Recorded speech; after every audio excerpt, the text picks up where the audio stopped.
ನಮ್ಮ ನಮಸ್ತೆ ಹಿಂದೂಸ್ತಾನ್ ಹಿಂದಿನ ಎಪಿಸೋಡಿಗೆ ಎಲ್ಲರಿಗೂ ಸ್ವಾಗತ ಸುಸ್ವಾಗತ. ನೋಡಿ, ನಿನ್ನೆ ರಾಜ್ಯಸಭೆಯಲ್ಲಿ ಚರ್ಚೆ ಆಗಿದೆ. ಚರ್ಚೆ ಆಗ್ಬಿಟ್ಟು ವಕ್ಫ್ ಬಿಲ್, ಅದನ್ನು ನರೇಂದ್ರ ಮೋದಿಯವರು ಉಮ್ಮೀದ್ ಅಂತ ಮಾಡಿದ್ರು. ಉಮ್ಮೀದ್ ಬಿಲ್ ಅಥವಾ ವಕ್ಫ್ ಬಿಲ್. ವಕ್ಫ್ ಅನ್ನೋದೇನು ಅಂತಂದರೆ, ಔರಂಗಜೇಬ ಗಜನಿ ಮೊಹಮ್ಮದ್ ಕಾಲದಿಂದನೂ ಯಾರು ಶ್ರೀಮಂತರಿದ್ದರು ಅವರು ದೇವರ ಹೆಸರಲ್ಲಿ ಭೂಮಿಯನ್ನು ದುಡ್ಡನ್ನು ದಾನ ಮಾಡ್ತಾಯಿದ್ರು. ನಮ್ಮಲ್ಲೂ ದಾನ ಮಾಡ್ತಾರೆ. ಈ ಕುಂಭಮೇಳಕ್ಕೆ ಹೋದಾಗ ಅಥವಾ ಕಾಶಿಗೆ ಹೋದರೆ, ಪ್ರಯಾಗ್ರಾಜ್ಗೆ ಹೋದರೆ ಈ ದಾನ ಮಾಡೋದು ಯಾರ ಹತ್ರ ಹೆಚ್ಚು ದುಡ್ಡಿದೆ, ಯಾರು ಬಡವ್ರಿಗೋಸ್ಕರ ಅಯ್ಯೋ ಅಂತಾರೆ ದಾನ ಮಾಡ್ತಕ್ಕಂಥ ಒಂದು ಪ್ರವೃತ್ತಿ ಬೆಳ್ಕೊಂಬಂದಿದೆ.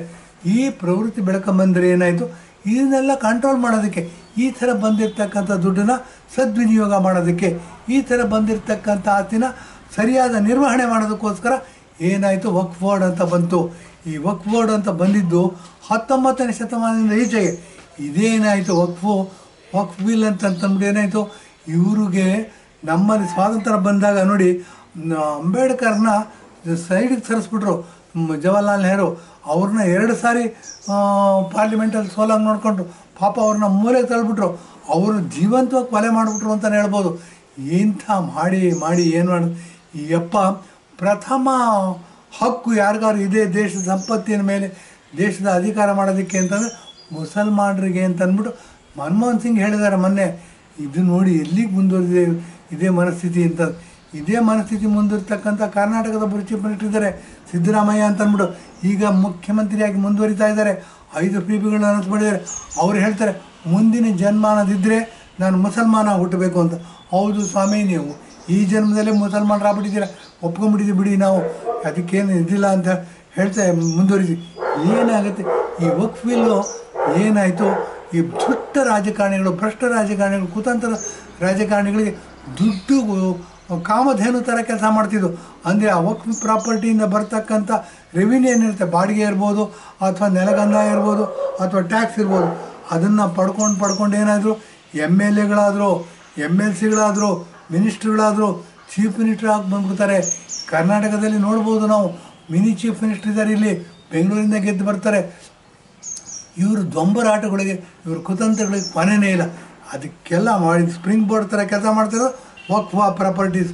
ಈ ವಕ್ಫ್ ಪ್ರಾಪರ್ಟೀಸ್ ಏನಾಗುತ್ತೆ, ಹಿಂಬಾಲಕರು ಮುಂಬಾಲಕರನ್ನ ಬಿಟ್ಬಿಟ್ಟು ಇವರೇ ಕಂಟ್ರೋಲ್ ಮಾಡ್ತಾರೆ. ಅದರ ಆದಾಯನೆಲ್ಲ ಇವ್ರು ತೊಗೊಂಬಿಟ್ಟು ಯಾರೋ ಬೆಂಗಳೂರಿನಲ್ಲಿ ಮನೆ ಕಟ್ಕೊಂಡಿದ್ದಾರೆ, 44 ಸ್ಕ್ವೇರ್ ಮನೆ ಅಂತೆ, 44 ರೂಮ್ಗಳಿವೆ ಅಂತೆ. ಆ ಥರ ಏನು ಅಂತಕ್ಕಂತ ಹೇಳ್ತಾರೆ. ಚೀಫ್ ಮಿನಿಸ್ಟ್ರಿಗಿಂತ ದೊಡ್ಡ ಮನೆ ಅಂತೆ, ಟ್ರಾನ್ಸ್ಪೋರ್ಟೇಷನಿಂದ ಮುಂದೆ ಬಂದವರಂತೆ, ಇದೆಲ್ಲ ಹೇಳ್ತಾರೆ. ಹೀಗೆಲ್ಲ ಮಾಡ್ಕೊಂಡು ದೊಂಬರಾಟ ಮಾಡ್ಕೊಂಡು ಬಂದವರು ವಕ್ಫ್ ಪ್ರಾಪರ್ಟಿನ ಏನು ಮಾಡ್ತಾರೆ, ಹಿಂಭಾಗಲಿಂದ ರೂಲ್ ಮಾಡ್ತಾರೆ. ಹಿಂಭಾಗದಿಂದ ಮಾಡಿ ಅದರ ಆದಾಯನೆಲ್ಲ ತಗೋತಾರೆ. ಬಡ ಜನಕ್ಕೋಸ್ಕರ ಇರ್ತಕ್ಕಂಥ ಅದರ ಆದಾಯ ಹೋಗಬೇಕಾಗಿರೋದು ಬಡ ಜನರ ಉದ್ಧಾರಕ್ಕೋಸ್ಕರ ಕಡಿಮೆ.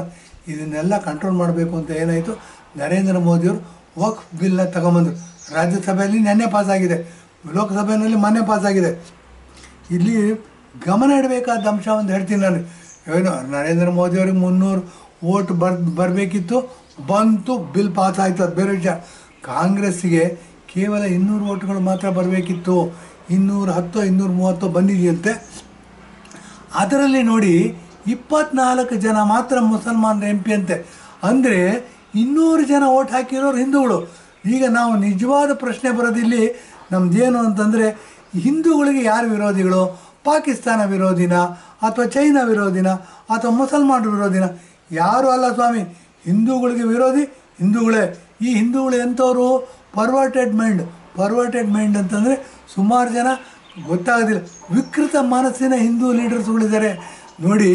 ಇವರೇನು ಮಾಡ್ತಾರೆ, ಮನಮೋಹನ್ ಸಿಂಗ್ ಇದ್ದರು, ಅವ್ರೇನು ಮಾಡಿದ್ರು, ದೇಶ ಸಂಪತ್ತಿನ ಮೇಲೆ ಪ್ರಪ್ರಥಮ ಅಧಿಕಾರ ಮುಸಲ್ಮಾನರದಿದೆ ಅಂತ ಹೇಳಿದ್ರು. ಅವರು ವಿಕೃತ ಮನಸ್ಸಿನವರು. ಮುಂದಿನ ಜನ್ಮಾನದಿದ್ದರೆ ನಾನು ಮುಸಲ್ಮಾನ ಹುಟ್ಟಬೇಕು ಅಂತಂದರು. ಅವರು ವಿಕೃತ ಮನಸ್ಸು. ಇದೆಲ್ಲ ಬಿಟ್ಟುಬಿಟ್ಟು ಇವರೇನಾಗಿದೆ, 200 ಜನ ಹಿಂದೂಗಳು ವಿಕೃತ ಮನಸ್ಸಿನ ಮುಸಲ್ಮಾನರು ಅಂತ ಹೇಳ್ಬೋದು. 200 ಜನ ಹಿಂದೂಗಳು ಹಿಂದೂ ವಿರೋಧಿಯಾಗಿ ವೋಟ್ ಹಾಕಿದ್ದಾರೆ ರಾಜ್ಯಸಭೆಯಲ್ಲಿ. ಇವರಿಗೆ ಅಧಿಕಾರ ಬೇಕು. ಇವರಿಗೆ ಅಧಿಕಾರ ಹೊಂದಿದ್ದು ಸಾಕು. ದೇಶನ ಬೇಕಾದ್ರೆ 600 800 ಭಾಗ ಮಾಡೋಕ್ಕೆ ರೆಡಿದ್ದಾರೆ. ಈಗಲೇ ನಮ್ಮ DK ಶಿವಕುಮಾರ್ ಅವರು ಕರ್ನಾಟಕದ ಪ್ರದೇಶ ಕಾಂಗ್ರೆಸ್ ಅಧ್ಯಕ್ಷರು, ಅವ್ರ ತಮ್ಮ ಇದ್ದಾರೆ, ಅವರು ಲೋಕಸಭೆ ಸದಸ್ಯರಾಗಿದ್ದರು. ಅವ್ರು ಡಿ ಕೆ ಸುರೇಶ್ ಅಂತ ಅಂದ್ಬಿಟ್ಟು ಅವ್ರೇನು ಮಾಡಿದ್ರು, ಇದೇ ಥರ ವಾತಾವರಣ ಮುಂದುವರೆದ್ರೆ ನಾವು ದಕ್ಷಿಣ ರಾಜ್ಯದವರು ಸ್ವತಂತ್ರ ಘೋಷಣೆ ಮಾಡಬೇಕಾಗತ್ತೆ ಅಂತಂದ್ರು. ಅವ್ರನ್ನ ಜನನೇ ಮನೆ ಕಳಿಸಿರೋದು ಬೇರೆ ವಿಚಾರ.